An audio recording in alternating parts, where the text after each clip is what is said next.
Nome: Paulo Freire. Data de nascimento: 19 de setembro de 1921. Local: Recife, Pernambuco. Cor dos olhos: castanho. Raça: humana.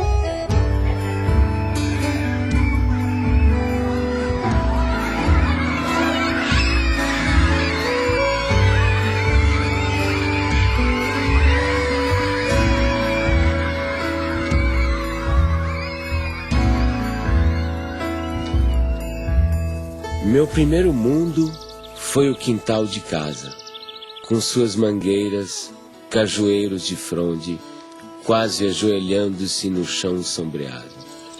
Ali engatinhei, balbuciei, me pus de pé, andei, falei. Eu fazedor de coisas, eu pensante, eu falante. Durante muito tempo, muita gente me pensou em mim ou falou em mim como se eu fosse um especialista em métodos e técnicas de alfabetização de adultos. Não é que eu ache que ser um especialista em alfabetização de adultos é uma coisa inferior. De jeito nenhum, eu acho uma coisa de uma importância enorme. Mas só que a minha preocupação desde o começo era um pouco mais gulosa do que essa. Quer dizer, o que eu buscava já naquela época, nos anos 50, era uma crítica à educação brasileira. Em Angicos, uma pequena cidade no sertão do Rio Grande do Norte, à beira da antiga estrada de ferro, começaram uma revolução. Sua primeira fase durou apenas 40 horas. O alvorecer de autêntica reforma de base que está repercutindo em todo o Brasil e que possivelmente logo envolverá o país inteiro.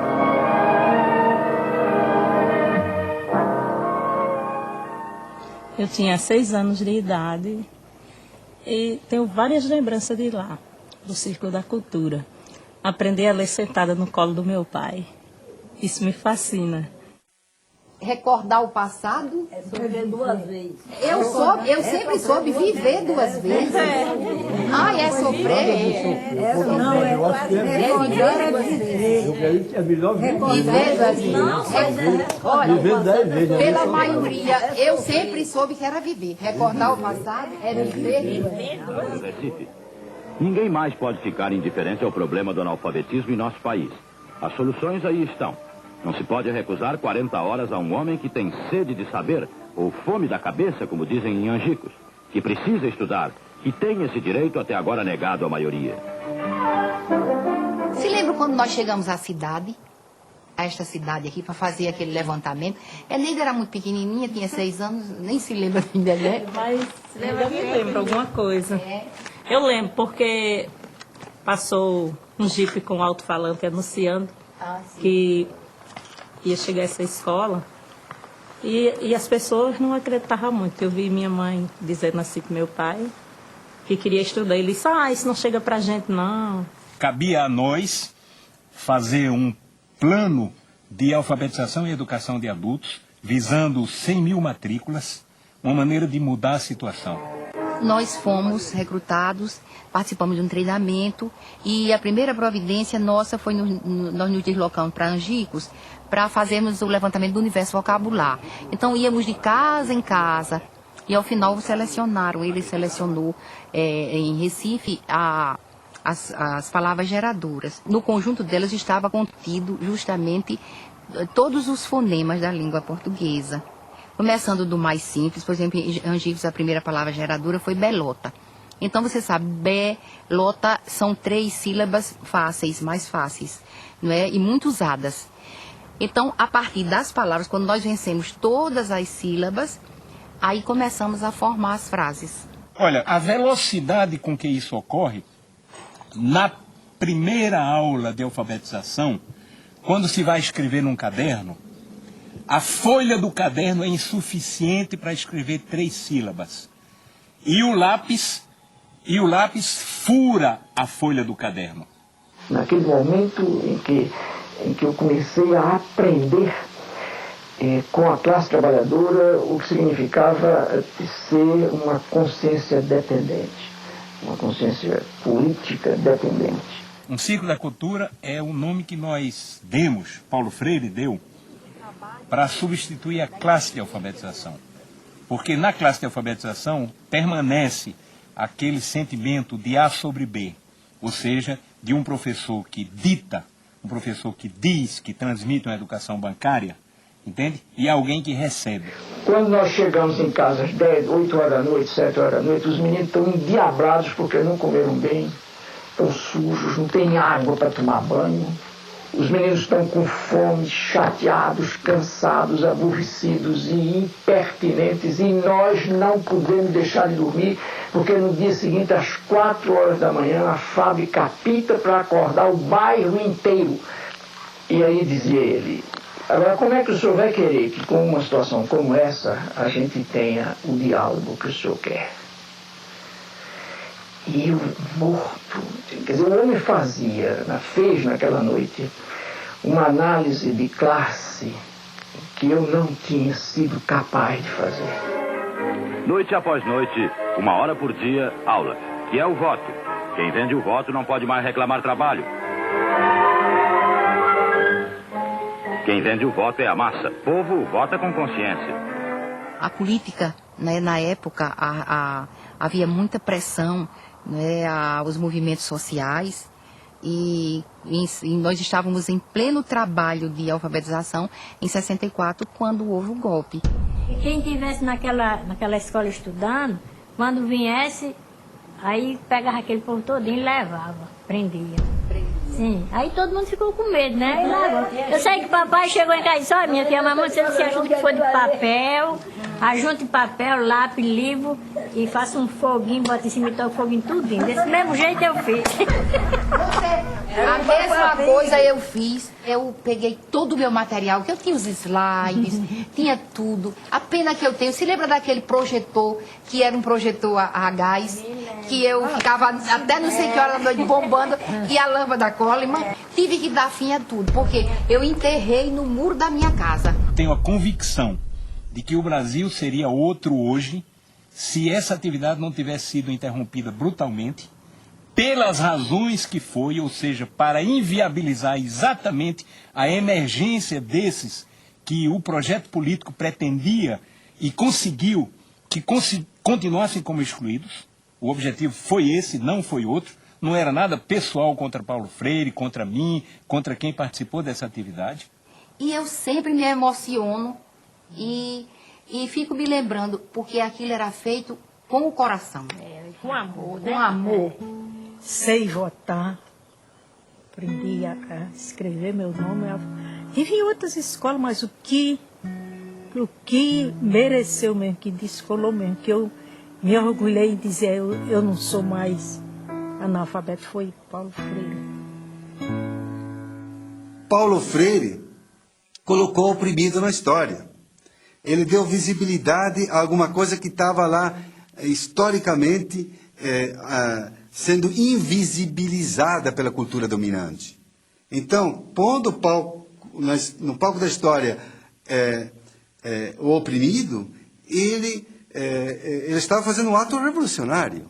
A concepção antropológica de Paulo Freire é muito simples. Primeiro, você é um ser curioso. Então, a curiosidade é uma categoria fundamental, principal.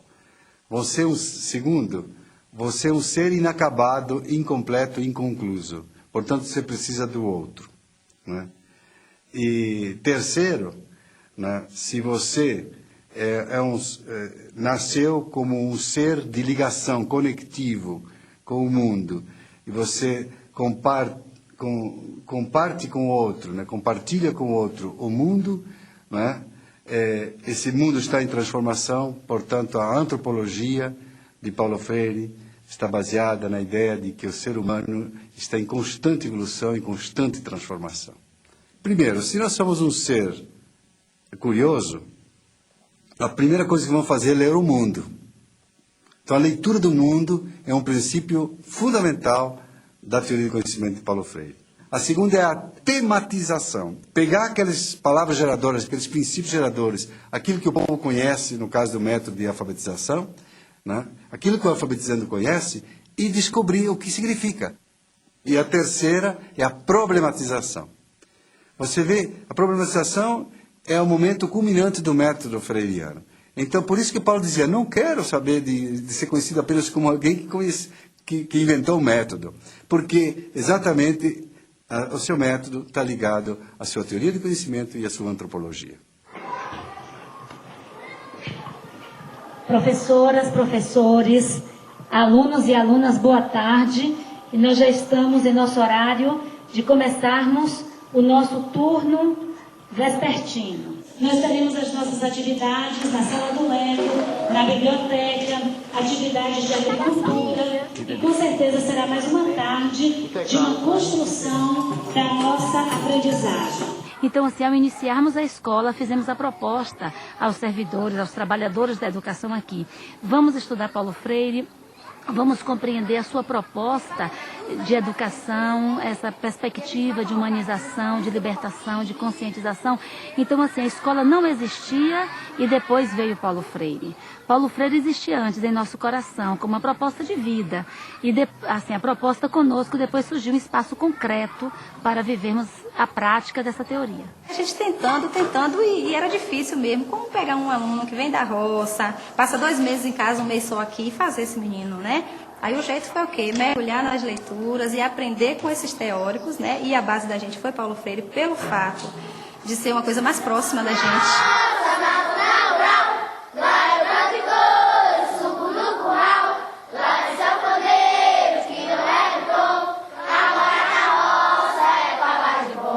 As crianças que nos chegam muito diferentes das crianças que são urbanas. Naturalmente, quando elas chegam, elas não conhecem o vaso sanitário, que para a gente é um valor, e isso ainda me emociona. Saber que muitas das nossas crianças tiveram que usar muito tempo o quintal da escola porque não sabiam usar um vaso sanitário. Então elas chegam aqui, às vezes, com um comportamento muito agressivo, né? Às vezes nós temos crianças aqui trazidas pelo conselho tutelar, crianças que a gente não conseguia chegar junto, tocar, porque elas resistiam.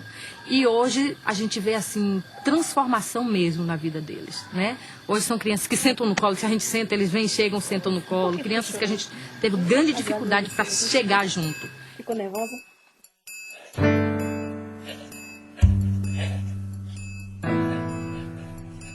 Para mim, o exílio foi profundamente pedagógico. Quando exilado, tomei distância do Brasil, comecei a compreendê-lo melhor. O exílio, rapaz, o exílio me deu muito. Só que o preço do dado é equiparado, tá fazendo? A quantidade que tu ganha é a quantidade que tu tem que pagar. O preço é alto, o preço é e foi alto. Olha, eu só não te diria que eu me sentia destroçado, porque afinal de contas é muito difícil que eu me destroce, entende? Mas eu sofri profundamente. Então havia dimensões da nossa cultura que me fustigavam, como por exemplo o gosto da comida. Nós, claro, tínhamos muita saudade do clima, da gente, da língua, né? Mas a estrutura familiar na questão da comida, por exemplo, do universo, né? Da cultura, nós tínhamos tudo. Todo dia minha mãe arrumou feijão não sei aonde, e galinha de cabidela, que ela ia, achava no mercado Las Vegas, trazia e fazia a jeba da galinha. Era uma comida que se você entrasse... Era uma casa pernambucana, era uma casa brasileira. E não há como sacrificar a sua identidade cultural. Eu nunca me senti melhor do que ninguém porque sou brasileiro, mas nunca me senti pior do que ninguém porque sou brasileiro.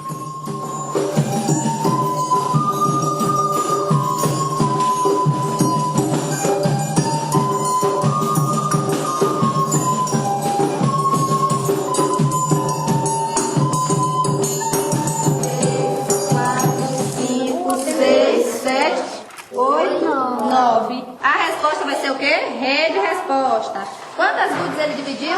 9. sobrou 9 goodies para cada colega. 9 goodies.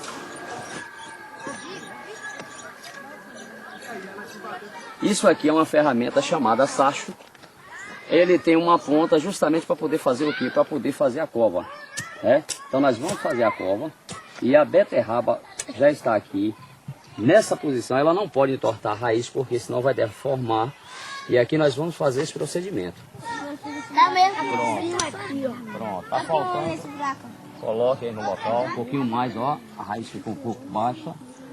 Ao retornarem para casa, eles levam daqui da escola algumas sementes. Cenoura, beterraba, das hortaliças que eles já cultivam aqui. Lá eles têm o objetivo de, ao chegarem lá, passarem para os pais o conhecimento que eles acabaram adquirindo aqui ou então que reforçaram já tendo esse tipo de conhecimento. Lá eles fazem o que fizeram aqui. Alguns já assim vendem, eles chegam falando, ó, a gente ganhou dinheiro, porque eu plantei o coentro, plantei alface, plantei isso aqui. E aí eles vendem isso e ganham dinheiro, né? Aí ensinei a meu pai, a fazer assim como o professor ensinou.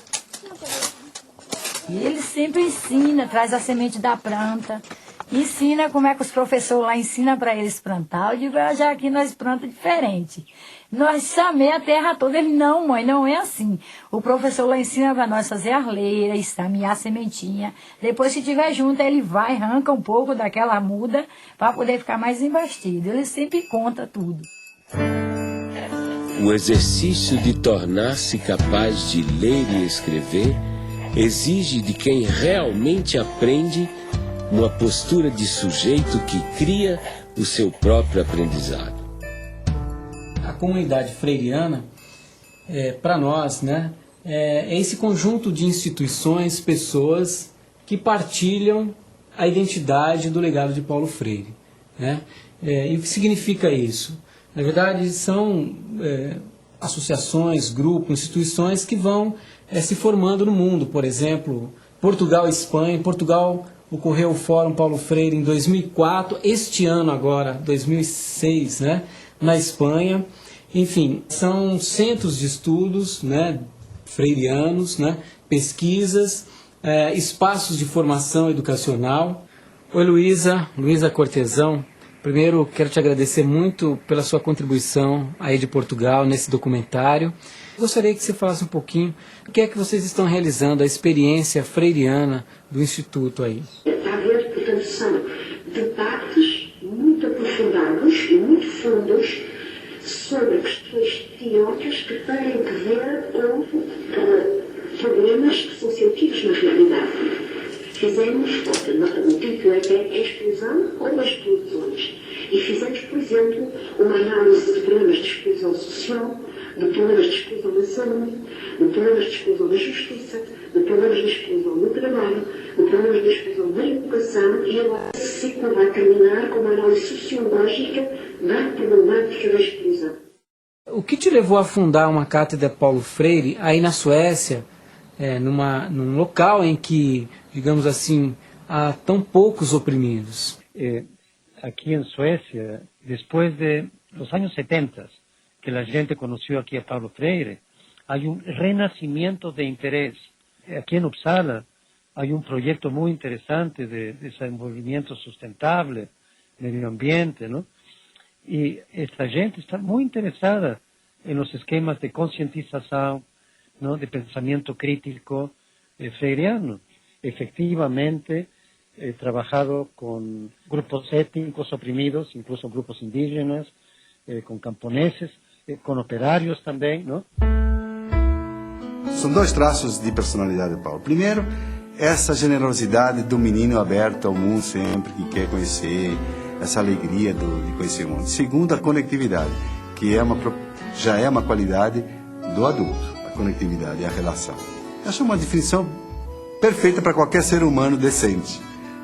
Ser um menino é guardar um pouco toda aquela carga de emoção da criança e a conectividade, que já é um projeto das pessoas adultas. Paulo Freire foi um menino da zona rural igual a gente, que aprendeu a ler debaixo da sombra da mangueira, que gostava de ler, gostava de escrever. Foi um homem que queria transformar o mundo.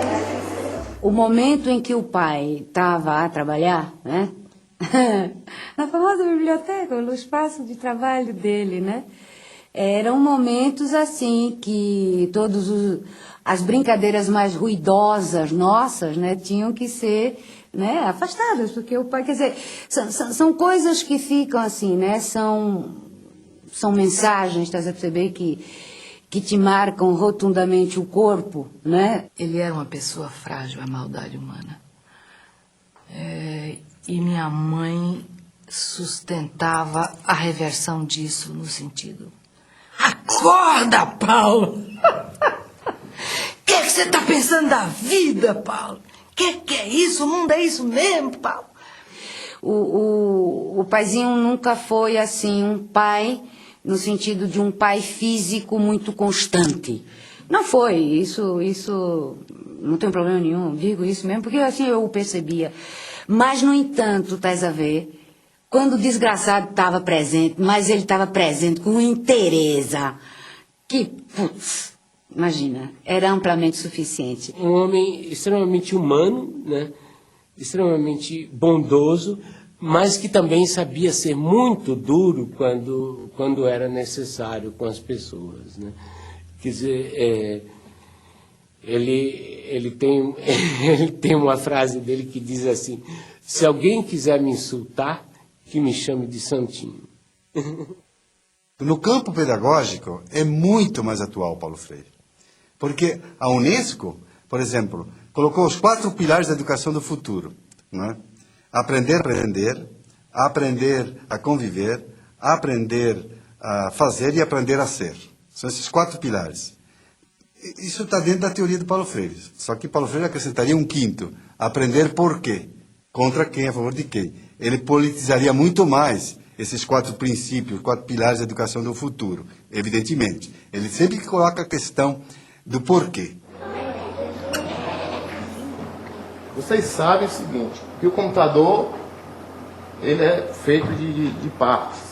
Nosso trabalho aqui parte da realidade desses educandos que vêm da zona rural, né? A gente procura estar trabalhando com tudo que é próprio do cotidiano deles, mas a gente não permanece, né, nessa realidade. A gente começa a trabalhar justamente inserindo a internet, a informática, né, nessa vivência dele aqui, para que ele transforme essa vida. E abrindo possibilidades novas para eles, né? São 600 crianças divididas em 3 grupos.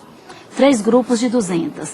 Enquanto nós temos conosco 200 crianças imersas numa educação formal, nós temos 400 crianças em suas casas, sendo visitadas pela equipe itinerante. Então, lá na roça, a equipe itinerante corrige atividades, dá orientações, trabalha com a questão da agricultura, que já é trabalhada aqui, mas fortalecida em casa, porque as crianças ensinam também aos seus familiares, e a equipe itinerante faz uma avaliação desse trabalho, assim, que a escola orienta para o aluno executar em sua casa. 2 mais 5. 7. 4 mais 1. 5. Então a senhora tem que dedicar, assim, dar um tempo para ela, para que ela possa estudar. Que a gente sabe que ela ajuda a senhora na lavoura, sim, mas ela tem que ter, assim, um tempo disponível todo dia para fazer a atividade dela. Tem pais que dizem assim, que 2 meses em casa, eles ainda dizem assim: professora, não deu tempo para os filhos fazer as atividades. Porque às vezes eles tiram os filhos das atividades que levam para casa para pôr na mão de obra, porque tem que ajudar.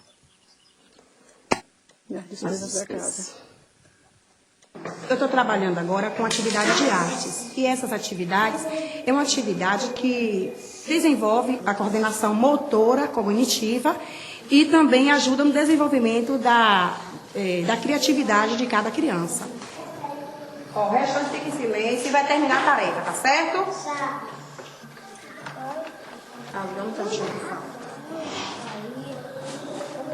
Nadson, pode vir, Nadson.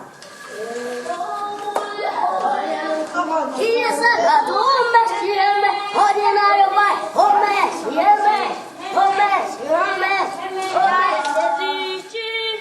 E tomar o banho bem o quê?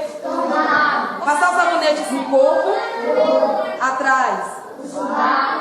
No banho, tira a calcinha e tipo os meninos tiram a cueca. Lave a parte íntima de vocês bem lavada. Fica lá sujinho, Aí vai criando sujeirinha, sujeira, sujeira, e daí cria dor?